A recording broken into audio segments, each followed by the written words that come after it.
It's time for the Hockey Writers Grind Line, a weekly show covering everything Detroit Red Wings. Brought to you by our own iconic top line of Wings writers. Sit back and enjoy the grind. Welcome to the Hockey Writers Grind Line.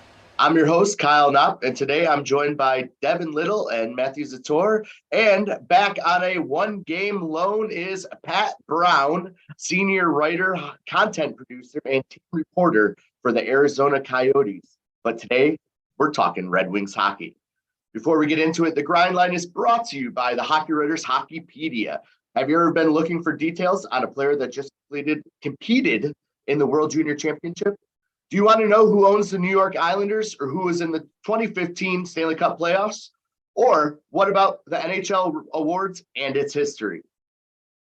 For all of these and any other hockey-related questions, make sure to check out the Hockey Writers Hockeypedia, an ever-growing collection of hockey resources that is invaluable to any fan looking for information.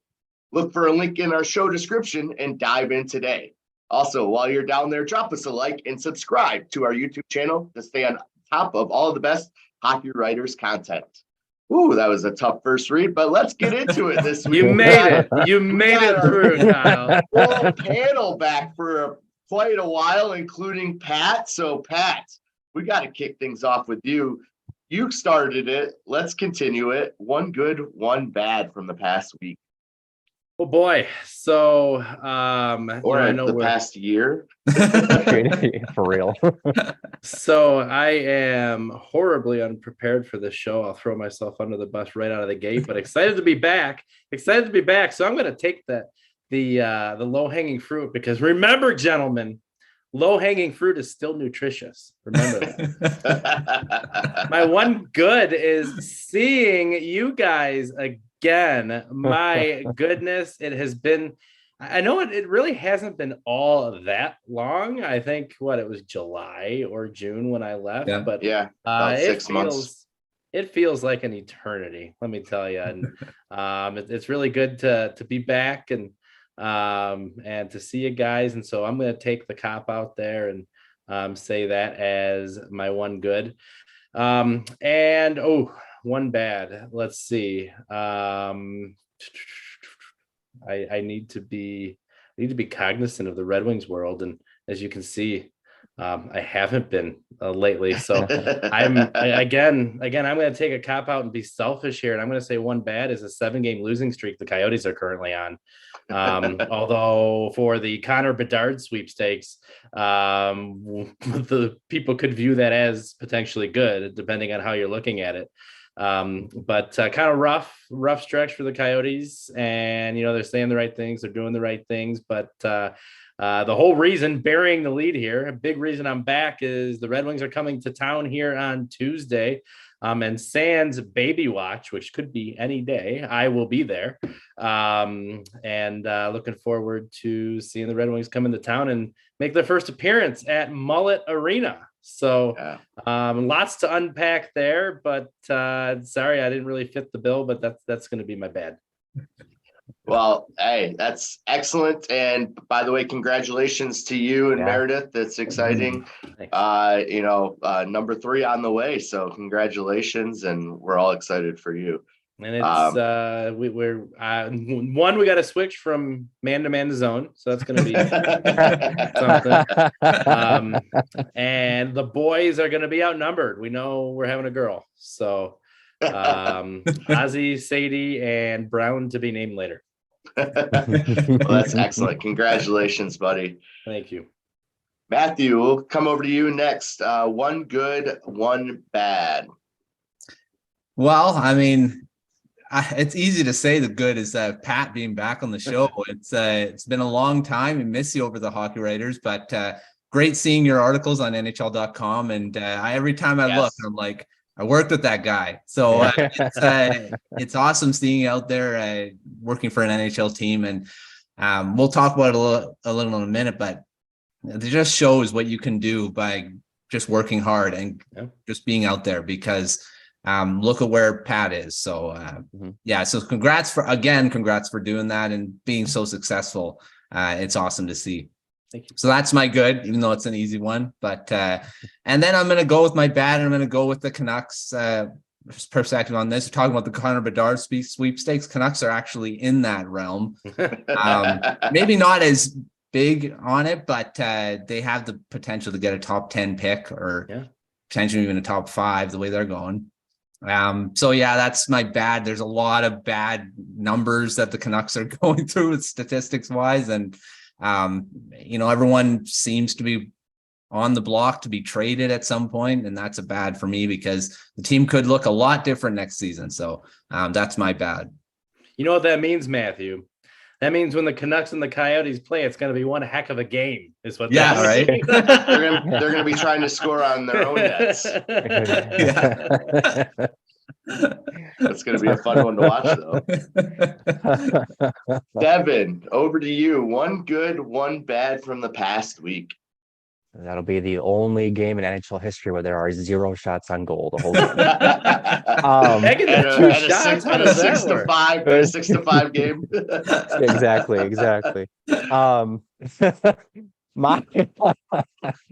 I am going to go. My one good is going to be Mo Seider. Very excited that he had a 4-point game the other day against the Winnipeg Jets.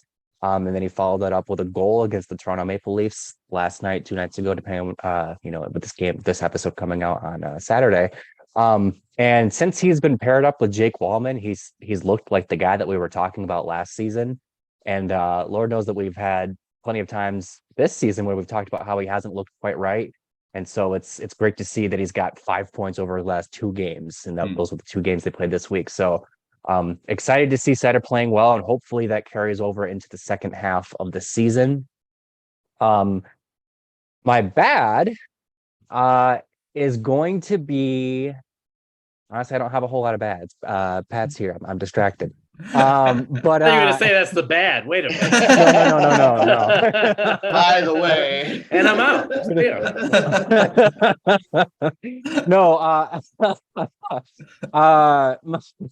My bad is going to be that this Wednesday I went and saw the Griffins play against the Iowa Wild. And they lost that game, and Jakub Vrana did not play. The reason why he didn't play is because the AHL has a rule where they can only have so many veterans in the lineup at one time, and Vrana was kind of the odd man out in that sense. But even then, it's a bummer to not see him in the lineup, see him as a healthy scratch in the AHL. But I'm not writing him off by any means. It was just a bummer because I was there and I was really hoping to see him score a goal. All right, pop quiz. Who can tell me what the Iowa Wild started out as, what their original team name was?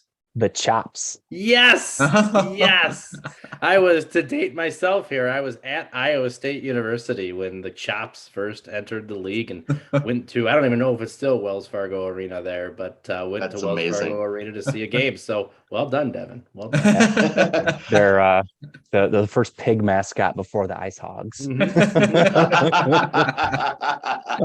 That is quite the trivia question and answer to pull out, but fantastic, good and bad. Actually, I want to build on yours, Devin, because I also had Verona being scratched as my bad, just in terms of the fact that he's being chosen as a veteran to be out in that sense when there's other guys that could just well have been scratched to put him in the lineup. So kind of bad, but also in terms that means that Grand Rapids is stacked with talent right now, and that they have to resort to that. So that can be a good in disguise, I guess. My good non-Red Wings related is, and I apologize because I'm pronouncing this wrong, but it's Nila Lapusanova, who is a 14-year-old Slovakian playing in the U18 Women's Worlds, scored 7 goals and 3 points in 4 games. She is the women's Connor Bedard, essentially, and it's just been on fire. She leads her women's league team in points, 15 goals, 10 assists in only 6 games, and has 63 goals in 29 total games across women's competition and men's co-ed competition at U16 as a 13 and 14-year-old. I mean, she is just an unreal scoring talent. So Slovakia are out of medal contention in the women's U18 Worlds, but holy cow, this kid is going to be a phenom to watch coming up. So that's definitely my good to that, she's starting to get, some recognition because she is amazing. So that's our good, one bad. We're going to do today's segment session. Bless you, Devin. Thank you. We're going to do, you're allergic to Pat. You haven't done that in a while. Must be me. It's that Arizona heat coming through. Gotta be me. Well, in that case, you're welcome. It is a beautiful day today, like 77, sunny. Oh, get out of here, Pat. Although today was in the 50s and sunny here in Maryland, so I can't really complain too much. Yeah. I've seen people on the golf course the past couple of weeks. So it's raining over here. So. In Vancouver, no.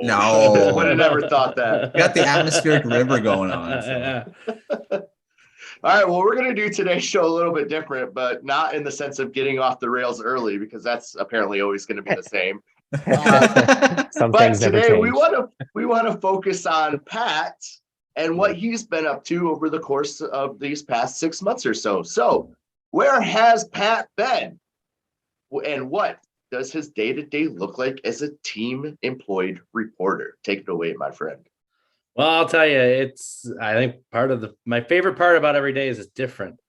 I'm not traveling with the team this year. So definitely not going to any of the away games, which is why they're on the plane right now, actually on the way to Minnesota. Generally speaking, we have an office, we have a home base. Now, the situation in Arizona is rather unique right now. So we don't have our own arena. So our offices are basically in an office building that I can go to where I can write and things like that, participate in whatever I have to. When the team's home, go to morning skate, go to practices, try to basically crank out an article a day. I mean, when they're playing, it's at least 2, right? Because there's a preview and a recap. And kind of try to be a jack of all trades too. Kind of an interesting note, just the other day, not Ottawa, who we played yesterday, but the game before, I ended up doing color commentary on the radio for the game, which was just absolutely wild. The e-bug of color commentators, the e-buck, I guess. And it was a thrill, and it was nerve-wracking. I had this much experience with it from doing color with our normal play-by-play guy at the rookie face-off tournament in San Jose over the summer. So I at least cut my teeth a little bit. In some regards, I was a little more comfortable because I knew all of the players as opposed to some of the rookies who you don't really see much of, and except for that tournament. Obviously, in other ways, it was a little more stressful too. And I think we're going to talk about kind of getting there in a minute, but just to kind of jump the gun there, steal my own thunder, if you will, this show right here prepared me for that. Like, one of the things that was crazy about that was coming back from commercial, and I was reading like the advertisements that they'd come back, for the 50-50 raffle, go online and buy, Skating for Layton, an event that we're promoting and things like that. And coming back from after the 14, 10 and 6-minute breaks and reading those ads on air. And I wouldn't have known the first thing on how to do that if not for this right here, the Grind Line.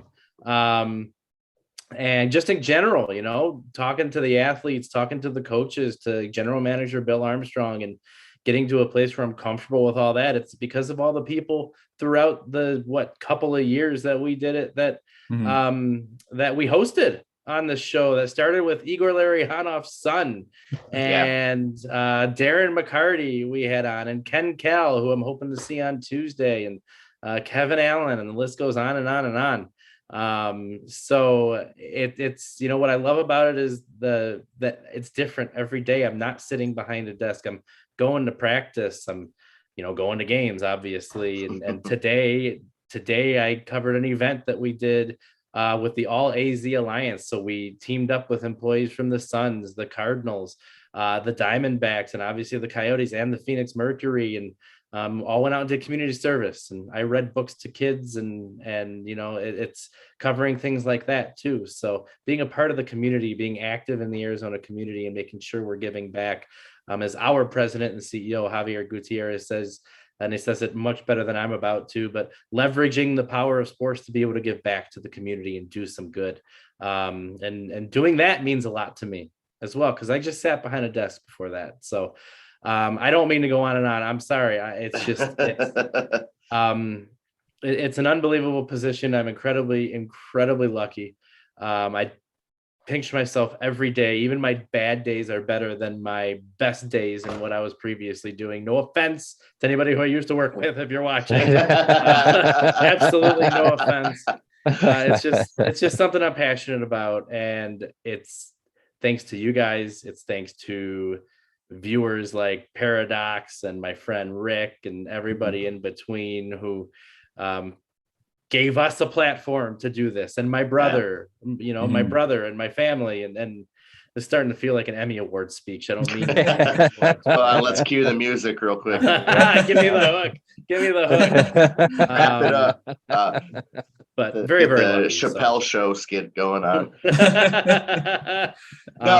Your passion obviously shines through, and that's what made you so successful at the Hockey Writers and here on the Grind Line, and is what led you to this opportunity. And we are so happy for you and proud of you, just all the work that you've continued to do. So that's, we're all very proud to call you an old colleague and a friend. So thank you again for sharing your story. Before we get into some actual Red Wings topics, because I know that's why the people really only watch. I feel bad about anything else. They've all I'm just kidding. This. There are people out there that might be interested in finding ways to follow their passion like you did. So do you have any advice for anyone looking to get into the field, whether it's working for a professional sports team or to really take their writing or storytelling passion and turning it into a career? It's so cliche, right? But hard work. Hard work, taking everything you can do, and it's not easy. And there are sacrifices you have to make, and there are times you're going to fail, and failure is good. I fail now, but it's hard work, and it's taking the opportunities that are afforded to you and making the most out of them. I cannot tell you guys, I wrote for, I don't know how many blogs before I wrote for the Hockey Writers, but the opportunities that the Hockey Writers gave me, not just to start this show and then eventually Howlers and Growlers with the Coyotes, not just to be lucky enough to launch the newsletter, Kyle, with you. And I know Morning Skate isn't being published anymore, but what fun we had there. Oh yeah. But everything, the ability to just the ability to be credentialed with the Coyotes and taking that and making it into a beat where they noticed me. And once they noticed me, I had an opportunity to do it. And I hate to say it this way, but there's luck involved too. There had to be a position open with the Coyotes. There had to be a position open with an NHL franchise that, needed a writer. And I was in the right place, the right time. But my wife, who I don't know why she's still with me. I love her so much. Thank God. And she tells me all the time that, success is when the preparation meets opportunity. And you just need to prepare, and you need to start somewhere. And maybe the first place you start isn't where you think you're going to end up. Like I said, I wrote for countless blogs before I wrote for the Hockey Writers. But just sticking with it and keeping your foot wedged in that door. Guys, I've been doing this for almost 15 years before I got a break. 13, I think, is the exact number. But before I got a break, I interned with the Mariners in 2006 and then just kept freelancing, doing notebooks, things like that. And it took a long time to get that break, and everybody has a different path. But find something you're passionate about, prepare, work hard, work harder than anybody else, and good things will happen. Fantastically put, Pat. All right, well, since you're not prepared for this show, we're definitely putting you on the spot because of that. So the Detroit Red Wings are at the halfway point of their season. What are your takeaways from the first half? Have there been any surprises or disappointments that you've seen in the 2 games you watched. I've got more than that. And I'm just teasing you. The nice thing about being out here and being in what I think now we're aligned with the mountain time zone, it's half and half, but I get to the games and maybe I shouldn't admit this on the air, but the Wings games are always on my computer on the rail before the game starts. I keep an eye on it. You can't be as invested in the team as I was and not. And I think I have a unique perspective because, I think for me, part of the surprise is kind of how they faltered as of late. I think the whole Verona situation caught a lot of people off guard as well, but I don't know what's going on there. And frankly, it's none of my business. I try to respect his privacy. You put your trust in Steve Yzerman and what he's doing as well. And there's more to it than meets the eye. There has to be. So for me, I think one of the biggest call outs is the team is clearly adjusting to Lalonde's system, right? I saw it last year with Coyotes coach Andre Torini. And I forget the exact number, but they started out 0-11-1, 0-12-1, something like that before they got that first win. And this team this year came out of the gate, certainly not hot, but better. And it's because they knew the system. That's all the players said. Even your all-star caliber players like Clayton Keller, Nick Schmaltz, Lawson Krause, who played hockey their entire lives. It took them a year to learn the system of their new coach. And for me, I think the Red Wings actually kind of overachieved early on. I think there were too high of expectations placed because of the offseason signings that Steve Yzerman went out and got. On top of it, as it seems to be, we always talk about this on the show, but there are injuries, right? You lost Verona, who was expected to be a key piece. Fabry was out. He's now back. I saw he just scored. Bertuzzi was out. He's now back. And voila, they've won 2-3 in a row now, I think. Yeah. And so it's amazing what those missing pieces do too. So I think for the Red Wings, the key is patience. The things that surprised me this year was kind of their inconsistency, but at the same point, I think when you look into the underlying issues or the underlying factors, I think it makes sense. Inconsistency is a good word you bring up, although I think we can all agree here it's not as common as it was last year under Blashill, where the inconsistency was more so prevalent. But it's still there. It's still there, and that's definitely one thing that needs to get tightened up. Absolutely. Devin, I'm going to come over to you next. Red Wings at the halfway point of their season. What are your takeaways, surprises, disappointments from the first half? Do you have any? I think my overarching takeaway is that despite all the new faces behind the bench and on the roster and, up and down the lineup, I think we can confidently say, kind of to your point that you just said there, Kyle, this is a better team than they were last year, but there's a lot of the same issues that are still plaguing this team. They are still inconsistent. They still have their defensive meltdowns. They still don't get clutch goaltending. I mean, they've been getting good goaltending, but like they still have their games where it's like, oh wow, nobody's in net. And they're still they still have their fair share of players that are underachieving. And if you thought that after the offseason that was a magic wand and everything was going to go right, it did not. And to that point though, like I said, I do think that we can confidently say this is a better Red Wings team. It's just not all their problems were fixed. And I liked Pat's point there about how the Coyotes, it took them, a year to adapt to their coach. I think that there's still some adapting going on in Detroit. I think that you're seeing a more aggressive team than they were under Blashill. I think that you can see that, there is change happening. But I do think that there are still plenty of situations where, there's still learning going on, basically, long story short.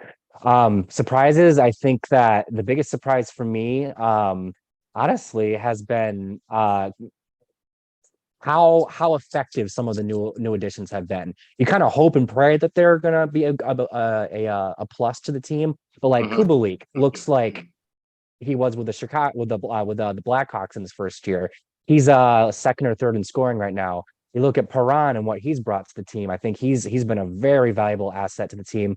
Husso, until recently, has been lights out for the Red Wings. So it's one thing to like bring in, new players and be like, all right, I hope they do well, but it's another for them to actually come into the team and do well. And then my last little disappointment here, I'm going to say it kind of goes hand in hand with my one good, but Sider, he hasn't been that Calder winner up until recently. And I do, to kind of echo what I said off the top, you hope that the second, how he's looking right now is kind of a harbinger of what he's going to be in the second half, because up until recently, that hasn't been the Calder winner. That's not the player we've been watching. And heading into the season, a lot of people were talking about him as a top 10 defender in the league. I don't think you can make that argument right now, but I think that you could still make the argument that he is one of the brightest young stars in the league. And I think that he's just going through that sophomore slump that some players go through. And hopefully, like I said, he's kind of starting to turn things around. I don't mean to hold us up and extend this, but what are you going to fire me? Devin, totally agree. The sophomore slump. And let me tell you, I saw just a clip, I think it was last night, of Sider and Wallman with a little exchange they had in the defensive zone. And my goodness, there is some chemistry there. Yeah, for sure. There's definitely some chemistry there. So I think that's going to help. I actually announced, I went through the scoreboard when I was doing color in Tuesday's game, and I think my favorite one was when I said the Red Wings scored a touchdown. However, I also made sure to call out Sider's 4 points. So it seems like he's getting it together. But I just had to chime in with that chemistry he seems to have with Wallman, because I saw this clip yesterday of just a quick little exchange they had in the defensive zone that looked so effortless. That they've got it together, and I hope they both stay healthy and can keep that up, because that was fun to watch.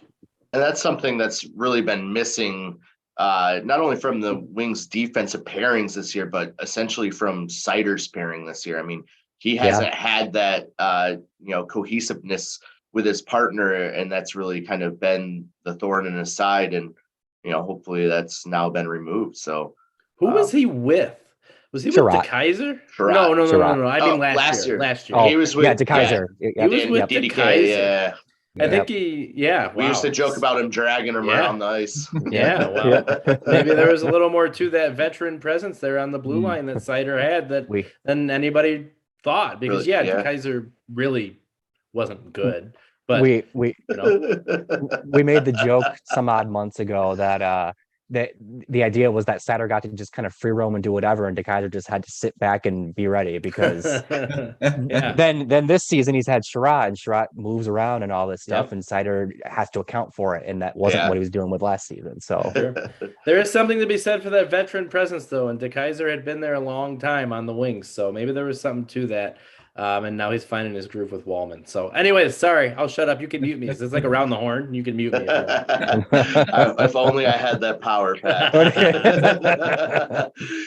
Matt, let's come to you for the last word on this question. Red Wings at the halfway point of their season. What are your takeaways of the first half? Are there any surprises or disappointments that stand out to you? Well, I mean, I echo a lot what you guys said. I mean, Sider was the biggest surprise of him not producing the same amount of points that he did in his first season, but we've said it is his partner, and he gets a new partner, and Wallman looks like the better partner than Sherratt, even though on paper you'd think Sherratt would be.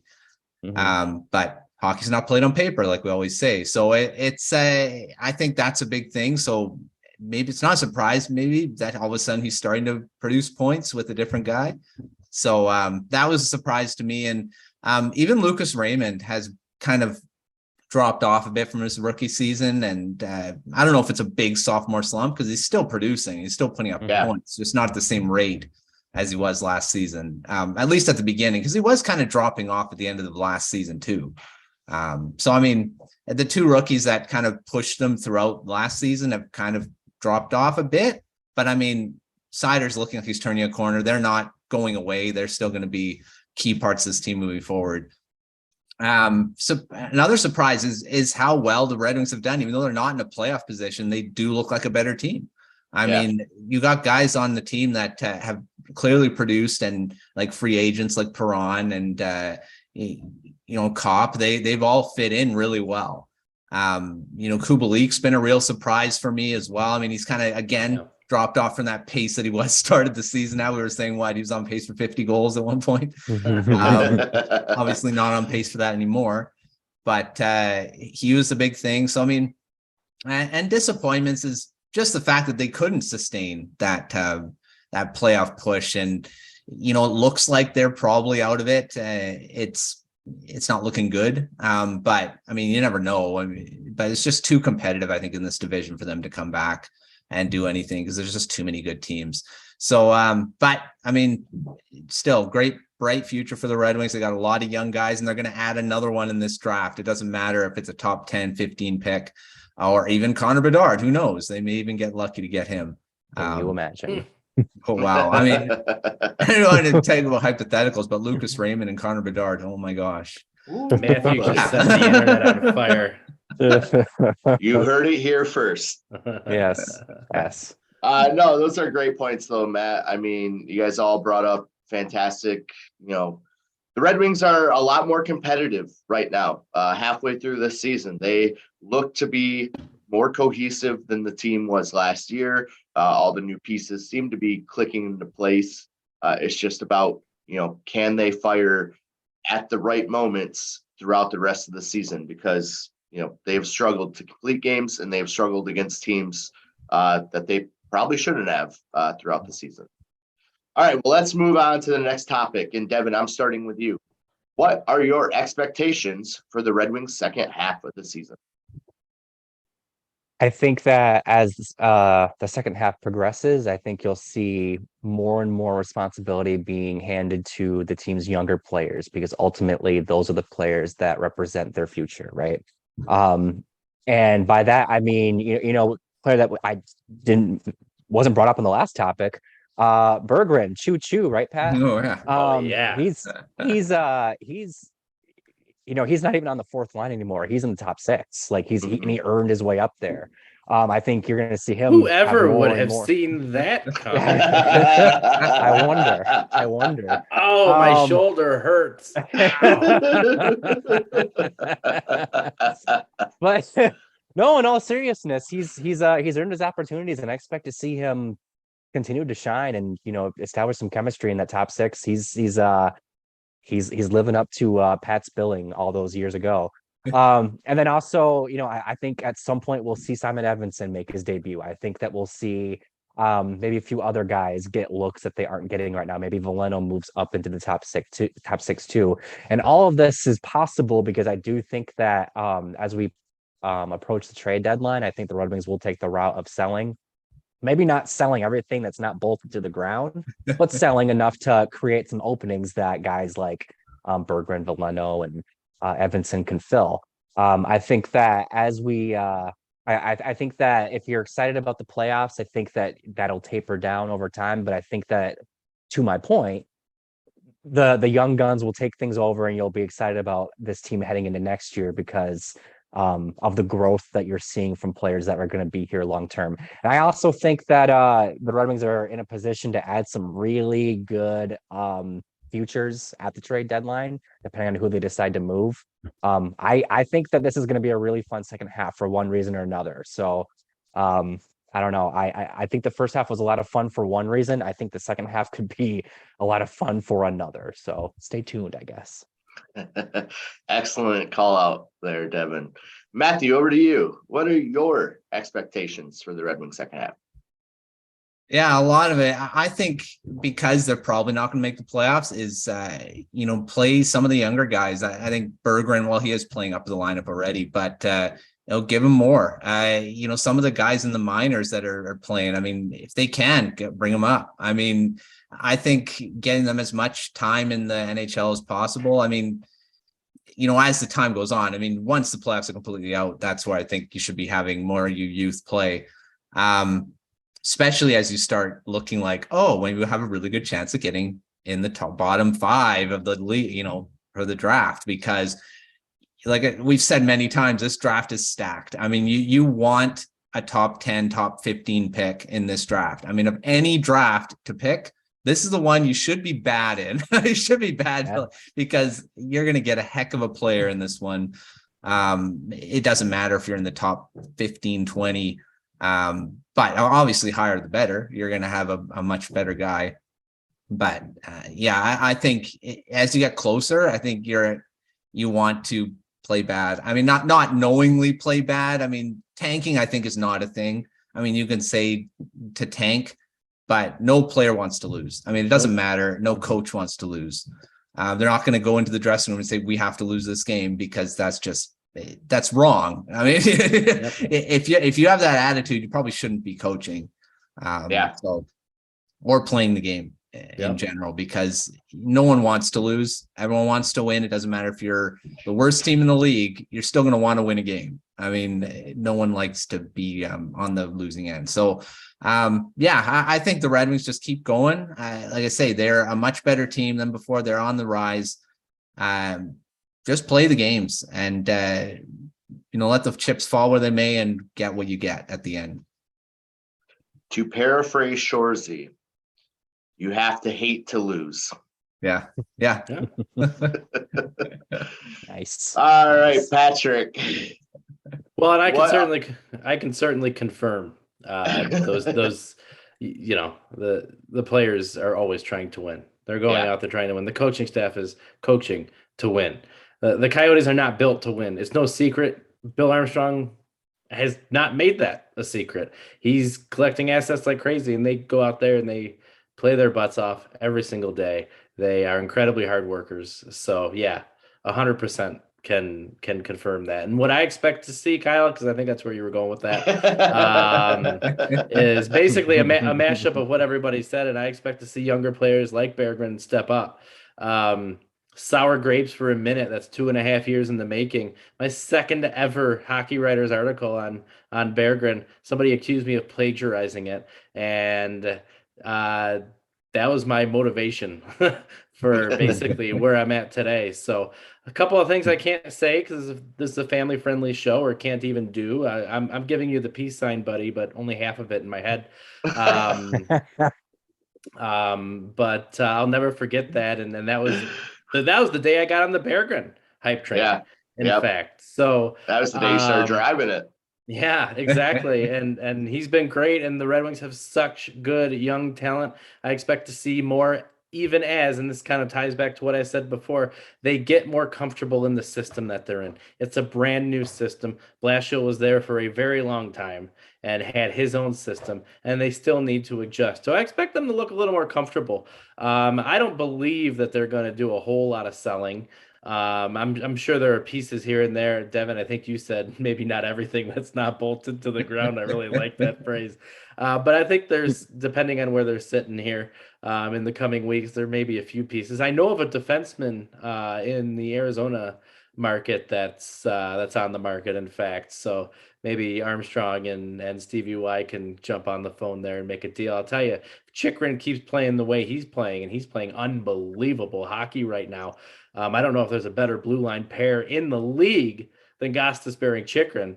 And Philadelphia paid Bill to take Gostisbehere. That deal is crazy. But look at me going back to Arizona. I'm sorry. My expectation is that the Red Wings get more comfortable in the system that they're playing. They continue to roll off the wins that they need to win. I think you'll see them more comfortable in doing that and adjusting in that system. Excellent. Well, that's great insight from the three of you. Thank you for that. So that's going to lead us into our first rush of the show. And Pat, not sure if you're familiar, but we do a off the rush segment where I give you a question you have not been prepped for. No. So don't worry. I'm right on target. Right on brand. Absolutely. And you have 20 seconds to give your best. That's best a challenge response. for me. We know that. Oh yeah, so I'll pull the timer up real quick. Hold on, and we'll get going. So I'm going to start with Matthew. All right. What is the biggest adjustment that the Wings need to make in the second half of the season? Don't get blown out. I mean, I don't know. Every time I look at the scores, they've been getting blown out quite a bit lately. I mean, I think they've got to stop losing so bad. I mean, I know I said, at the point, but yeah. All right. Don't get blown out. Love it. Devin? I'm going to kind of echo it. Clamp down defensively. I think that their game the other night against the Maple Leafs was one of their best defensive efforts in a long time.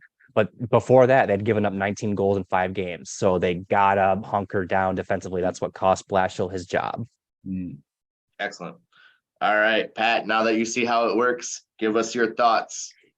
I'm going to say I think they need stability in net. I think they've got pieces between Husso, Nedeljkovic, and Hellberg where there could be that stability, but with the exception of Husso, who now has become somewhat not dependable. I don't want to mean it that way, but I think they need stability in net overall. Excellent. I'm just going to keep it real quick and short and say they need to increase their power play and penalty kill numbers. They're sitting at 21st and 20th in the league, and they just need to get that up if they want to make any sort of push at the playoffs. All right, second question. Devin, right? I started with Matt first. I'll start with you, Devin. Who do the Wings move at the deadline? I could give you a big long list, but I'm going to say I think this is the year that we stop talking about will they trade Bertuzzi, because I think they will trade Bertuzzi. Excellent. Matthew? Yeah, I'm going to say the same. I think Bertuzzi's the one that's getting traded. I mean, there's a lot of other guys they could trade. Adam Ernie, he could be a good depth guy to go, but yeah. All right. Patrick? Oh, I just lost my light. Hopefully you can still see me. The distractions are all over, but I was actually going to say Adam Ernie. I think he can have a good veteran presence on a team that's ready to make a push. So I'm going to go with Adam Ernie. Kyle's 50 goal scorer from yes. Sorry, your overtime. Cut that last part. I'm sorry, Patrick. We had to cut your mic there. I think it's really going to be Ernie or Bertuzzi. I think those are two probably the best answers, but I'll go majority Bertuzzi because I think we're going to see him kind of get moved at that time. All right, well, we're going to take a breath and reset the show. This is the Grind Line. I am Kyle Knopp here with Devin Little, Matthew Zator, and the great Patrick Brown, and we're talking Red Wings hockey. Before we get back into it, we want to remind you that if you have any hockey-related questions, make sure to check out the Hockey Writers Hockeypedia, an ever-growing collection of hockey resources that is invaluable to any fan looking for information. Look for a link in the show description and dive in today. All right, you actually have 3 of the founding members of Hockeypedia on this show right now, which is pretty interesting. Yeah. All right, well, that's beside the plug. The Red Wings make their first trip to Mullet Arena on January 17th. Let's talk how teams can fare. So, starting with Patrick, how will the Red Wings win that game? I think they're going to do quite well. As I mentioned before, Coyotes have lost 7 straight. Brutal schedule. They're back-to-backs now, Saturday, Sunday, Minnesota, and Winnipeg. So not only is it a 6 o'clock, then a 5 o'clock start, they've got customs and everything else they have to deal with before flying home. The Red Wings really seem to be starting to get it together, and the Coyotes have just been slumping. I think the key to this game, especially for the Red Wings, is going to be, and somebody mentioned it before, but special teams, specifically the Red Wings power play. I'll tell you, the Coyotes penalty kill has gotten it together as of late, and they look really good. They killed off a 5-minute major, which included a minute and a half 5-on-3. They allowed only 1 goal on that entire major yesterday and really hung in there against Ottawa. I know, Ottawa, but still, and that is a long time to be shorthanded, especially without Clayton Keller. So The Coyotes PK has started to get it together, but they take a lot of penalties. The Coyotes just take a lot of penalties. So if the Red Wings power play can be successful, special teams is going to be the key to the game for them. Fantastic input. I would have said the same thing. I think the special teams usually is the deciding factor in a game, but especially against a team that has been struggling. If you can get an early special teams goal against them, you can really then dictate the flow of that game usually.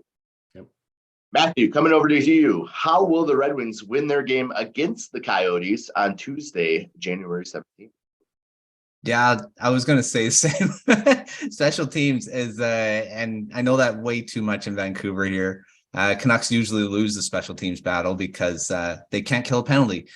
But yeah, it's if the Red Wings, the power play looks looks really good, even though the Coyotes have, like you said, Pat, gotten it together with that. Probably not a good idea to take penalties against that power play. So yeah, whoever wins that special teams battle, usually the case. Whoever wins the special teams battle wins the game. It's very rare that if you do win the game with losing that, you just got lucky. I mean, true.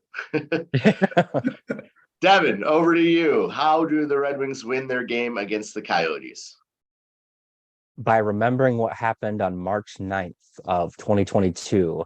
They lost to the Coyotes 9-2. That's when that picture of Yzerman staring down on the ice with like anger in his eyes came out. Yes. If I'm Derek Lalone, I am putting like the box score from that game up on like the board and saying, I wasn't here for this, but I know a lot of you were. We can't do this. If they have fire in their bellies trying to avenge that loss from last season, I think they'll do just fine. That's a great point. Great point, Devin. All right, well, let's go back around the horn on the other side of this coin. Devin, how do the Coyotes win this game? By striking early and throwing the Red Wings off the rhythm. If like I said, I expect the Red Wings to be coming in hungry and ready to like prove themselves, for lack of better words. And if the Coyotes can strike early and kind of like put them on their heels, we've seen this against Buffalo. We've seen this against other teams this season. This Red Wings team is still very capable of spiraling. And if the Coyotes, sorry, Pat, get on them early and maybe get like a 2-3 goal lead, the Red Wings have shown they can spiral and they will spiral again. So I think that the longer this game goes without like any goals, or if the longer it goes without Arizona scoring, I think the better it is for the Red Wings. But if the Coyotes can get out front early and strike often, I think they'll have a really good chance of winning. All right, Matthew, how do the Coyotes win the game against the Red Wings? Well, we've seen this year. I mean, this season, Coyotes have actually surprised quite a few teams. I mean, you can't go into there and say, oh, yeah, we'll just run them over. They've shown they can contend with some of the best teams in the league, Toronto Maple Leafs.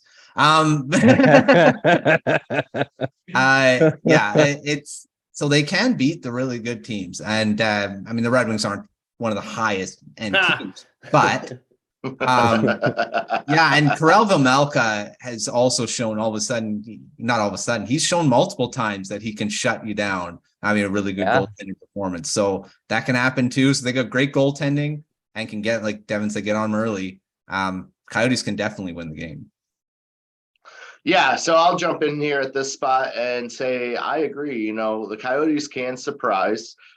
They're fairly good. They're above 500 at home at Mullet Arena. So, you're getting a fight when you go into that intimate, atmosphere. You're going to have a rowdy crowd. So it can be a tough place to play, which has made it fun to watch games when they're broadcast there. And then another way that the Red Wings could lose is by defeating themselves by either getting beat up too much against the Colorado Avalanche the night before, or looking ahead to their game against the Golden Knights on that Thursday. So for me, those would be the keys to a Coyotes victory. And then echoing what Devin said, jumping out on the Red Wings early. So just playing off of their home crowd, getting the crowd into it and rowdy early, that will play right into them. And then if the Red Wings are looking ahead, or worried about what happened the night before, then that will certainly have an impact as well. All right, Patrick, this is your team. This is the question everyone wanted you on the show for, I think, probably. How do the Arizona Coyotes win their match against the visiting Detroit Red Wings? Yeah, they need to play to their identity. Right. The Coyotes know what they are. They're a tough, hard-nosed team. They're hard to play against. Other teams hate playing them. And the Boston Bruins learned that. Yeah. And the Colorado Avalanche learned that. And the Toronto Maple Leafs learned that. And the New York Islanders learned that. And the list and list. But well, it doesn't go on and on. It's 7 at home. But the list, once it stops there, there is a list. There is a list. They have beaten some very, very, very some of the literally the best team in the league right now. They've beaten at home using that mullet magic to their advantage. There's a definite home ice advantage there. Opposing players have come in and said it's the best ice in the league. It's the fastest ice in the league.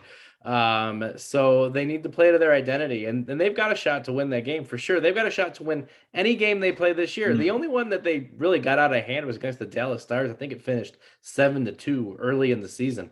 That's the only one that got out of hand. Every other game in Mullet Arena has been close. And the Coyotes can do that. So you all brought up really good points. The Coyotes just need to play to their identity. They need to skate hard. They need to be that tough team to play against, physical, grind it out style team. Because their talent, they do have some talent on that roster. They've got Clayton Keller, Nick Schmaltz, Nick Bjugstad, Lawson Krause. They've got some goal scorers. They've got and two of the best defensemen in the league, arguably, or at least playing that way right now, with Shane Gostisbehere and Jacob Chikrin. So they've got the ability to do it. They need to play to their identity to win. Great point, Patrick. And it has been quite a fun team to watch, kind of grind games out this season. And you never know in the NHL what's going to happen game in and game out. So, we thank you for all your insights and appreciates you coming on to share your story with us today. We're going to end the segment with one final rush. But I just want to take the time to thank you personally for coming back on the show and joining us to talk not only Red Wings and Coyotes hockey, but just to talk hockey and have you back, because it's always a pleasure to have you, buddy. Well, really appreciate it. I apologize that I likely made this the longest show in the history of the show. So that's a heck of a way to do it. But also to everybody watching at home, miss you guys, miss your input, appreciate all the support over the years. And but you fellas, Friday nights haven't been the same. So it was nice to fire one up for old time's sake. Absolutely. Yeah. Well, I don't want to get in trouble again for saying you can have the last word and then saying another word beyond that. So let's get into the rush. I did see that. Let's get off into the next rush. And I will start this one because I'm going to give you guys a math problem. So I want to give you time to think about it. So cut his mic off. I didn't do guys for that. I barely know 2 digits in the pie. So I kind of cheated because I knew the question, so I had time to think it out. So for the 20 seconds, but all right. Half of the season left, or just about after tonight's game in terms of when the show comes out Saturday night. That will be their 41st game of the season. So counting that game over the next 42 games, how will the Red Wings fare? And I'm going to say they're going to go 21-16-5. All right. Patrick, I'll come over to you first because this sounds like fun. 21-15-6. I love it. Smart man. Matthew, because you're next on my screen. Oh my gosh, that's math in my head so bad. I'm just gonna cheat and say the same as Kyle. Devin? 19-18-5. Ooh, okay. Let us know down below what you think their record will be over the next 42 games. This could be a fun thing to look back at the end of the season. All right. Devin, coming to you first on this one. Where will the Coyotes land in the Bedard lottery? Had to ask it. I think that they will get the 2nd overall pick. All right, Matthew? Just so I'm going to say they're going to win it. They're going to win it this time. Get Connor Bedard. It's going to be fun to have him. They need someone to resurrect that. That would be amazing. him and Logan Cooley. And just, it'd be so poetic for the team with a 5,000 seat arena to get him for the next 3 years while they are building their new place. Dylan Genther. Yeah. Genther, let's not Mr. forget Golden him. Goal. And they already have chemistry. So I'm saying first overall. And Pat, I am going to let you have the last word before the reads. Arizona Coyotes have never in their history picked higher than third, and I'm going to put them at third. You're going to still going to get a good player at 3. Oh, no doubt. No doubt. All right. Well, don't forget to use the Hockey Writers Hockeypedia to answer any of your NHL related questions. All the answers you'll ever need right in one convenient location. Well, that's going to be it for this edition of the Grind Line. By the way, it was our 99th edition of the Grind Line, which is pretty cool. We're going to take next week off. I'm going to be at a wedding in Mexico, and we will be back in 2 weeks for episode 100. Oh. So on behalf of all of our crew here at the Hockey Writers and our team here on the Grind, see you in 2 weeks.